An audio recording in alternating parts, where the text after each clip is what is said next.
Time for another check-in with Quincy City Council President, Councilor at Large Noel DeBona for a rundown of the March 7th, 2022 City Council meeting. Hi, Noel. How's it going? Good morning, Joe. Great to talk to you. Appreciate the updates. This first meeting for March, and you're still doing it remotely, yes?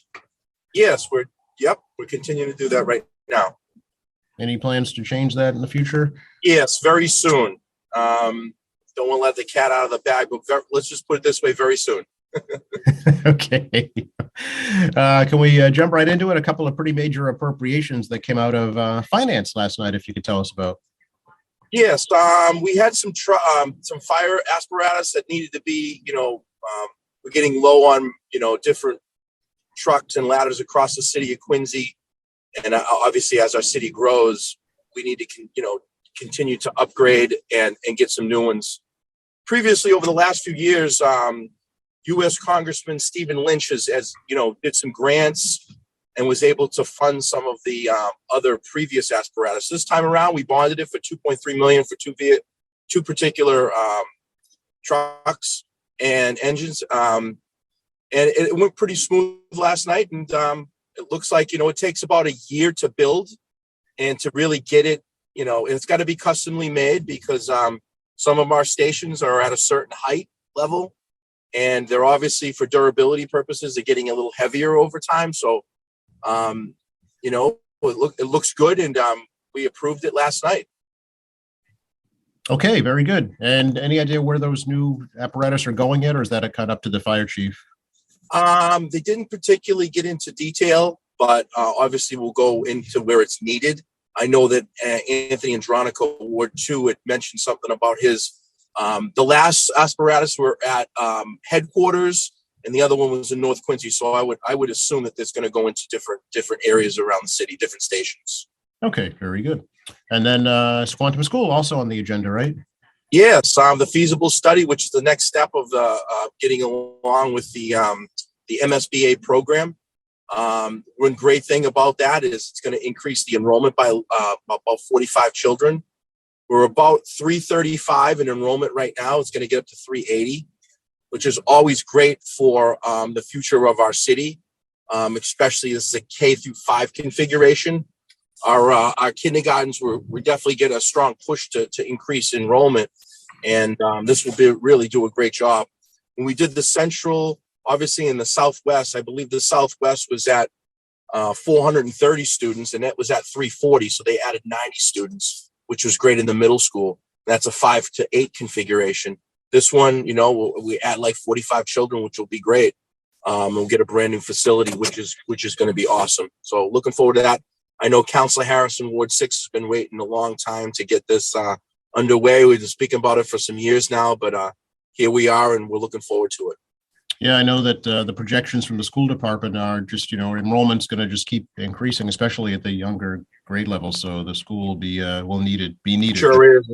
And don't forget, we've acquisitioned St. Mary's, the rectory next, the area next door to the church. And that's in the works for the future. But this is the next segment, and if we run into issues, we have a little bit of time to really alleviate the problems or the issues that arise. Sure. Very good. Let's see. Presentation from the DPW commissioner, I guess, last night, right? Yes, it's going to be a little bit of hydrant flushing throughout the city of Quincy. I'm glad they came in front of us last night. It'll give the folks an adequate amount of time to make some alterations. Possibly the flushing will go throughout the city in 3 phases, but I kind of talked about maybe doing it by ward. Just to kind of alleviate the ward councils and letting them know, to let their constituency know that this is going to be coming. Looks like it's going to be 8 to 10 o'clock at night, and then also at 4 to 6 in the morning AM.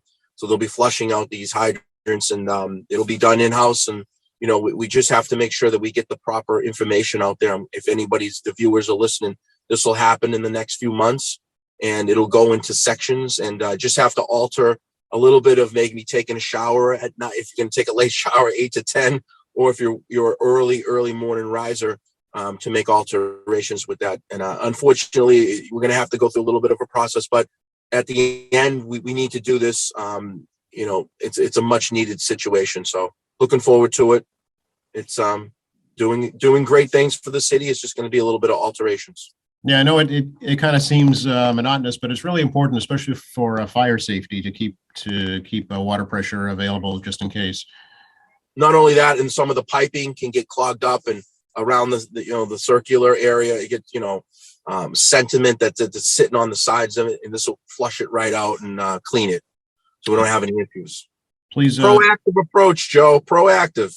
Yes, keep us in the loop. No, we can certainly advise folks. I most certainly will, and every time we have this, I'll go into sections of the city where they're gonna do it. They're gonna, obviously gonna put it in the newspaper. They're gonna do emails. They're gonna do social media, places like you on QATV to let folks know. But then you really have to tighten it up on the exact time when it's gonna happen for particular neighbors and residents that they know they're getting it this particular week. So we'll narrow it down. Yeah, very good. It's important. It has impacts on your laundry too. I know if you're, like if you're doing your laundry at night as well. Yeah. 8 to 10 and 4 to 6. So yes, it's going to be using the washer machine. So, not only taking showers, but wash machines. If you're using the sink, in the kitchen, things like that, you're going to start to alter a little bit of the timing of that. Right. Okay. Very good. Some ordinances I know regarding the municipal code and the rules of the city council when it comes to gender neutral language. Yes, Councilor Yang brought that forward, and we put that right into committee. Okay. It'll go into ordinance committee, and we'll have more discussions about that. Not many of the councils spoke about it. Great with this group around this time is a lot of these get moved into committee.